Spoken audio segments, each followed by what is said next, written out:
Olá pessoal, na aula de hoje nós vamos continuar falando sobre o conteúdo que deve ser abordado segundo a BNCC nos anos finais do ensino fundamental. Então, no 8º ano, o tema é o século XIX e a conformação histórica do mundo contemporâneo. Os variados processos que desencadearam as independências nas Américas ganham destaque, com ênfase no processo brasileiro e os seus desdobramentos. A África, a Ásia e a Europa, elas se tornaram aí objetos de conhecimento com destaque para o nacionalismo, o imperialismo e as resistências a esses discursos e práticas. Já no último ano do ensino fundamental, se aborda a história republicana do Brasil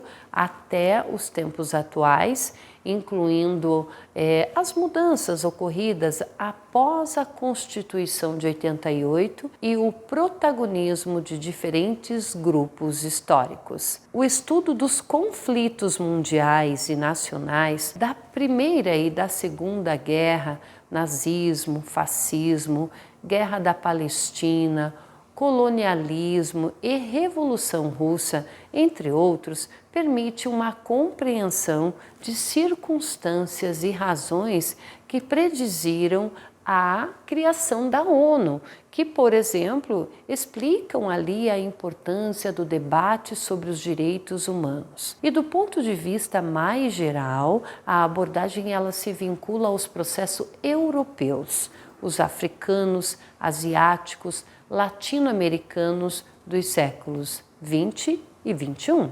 reconhecendo as especificidades e aproximações entre diferentes eventos, incluindo a história recente. O exercício de transformar um objeto em documento é um papel do sujeito que observa e interroga para desvendar a sociedade que o produziu. Então, o documento para o historiador é o campo da produção do conhecimento histórico, ou seja, é essa a atividade mais importante a ser desenvolvida com os alunos. Na prática, os documentos são portadores de sentido, capazes de sugerir mediações entre o que é visível e o que é invisível, permitindo ao sujeito formular problemas, colocar em questão a sociedade que os produziu.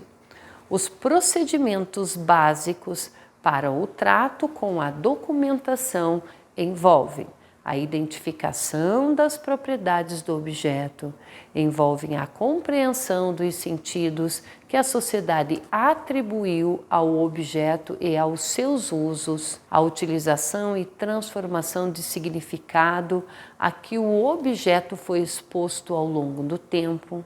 Pessoal, esse tipo de atividade permite que os estudantes desenvolvam melhor a capacidade de identificar, interpretar, analisar, criticar, compreender as mais diversas formas de registro. Já o terceiro procedimento citado envolve a escolha de duas ou mais proposições que analisam um mesmo tema ou problema por ângulos diferentes. Vejam só, se utilizarmos a Guerra do Paraguai como exemplo, são evidentes e justificáveis as diferenças do olhar brasileiro e do olhar paraguaio sobre ela. Como símbolo da vitória, os brasileiros trouxeram para o seu território um troféu de guerra, um canhão chamado canhão cristiano, feito com os sinos derretidos de igrejas do país vizinho derrotado na guerra. E hoje o artefato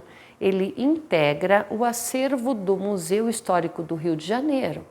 Mas qual seria a relação entre esse objeto e a soberania nacional? Porque o canhão não foi devolvido, apesar das inúmeras solicitações do governo paraguaio? E o que ele significava antes e o que significa atualmente? Uma guerra pode ser descrita por meio da enumeração das razões do conflito, da descrição e da quantificação das armas utilizadas no campo de batalha ou ainda por meio de um único símbolo. Pelo exemplo dado, é importante observar e compreender que a história se faz com perguntas. Sim, o que significa que para aprender história é preciso saber produzir questionamentos. Pessoal, gostou dessa aula? Então, nos siga nas nossas redes sociais para ficar por dentro de todas as novidades que estão chegando. Até a próxima!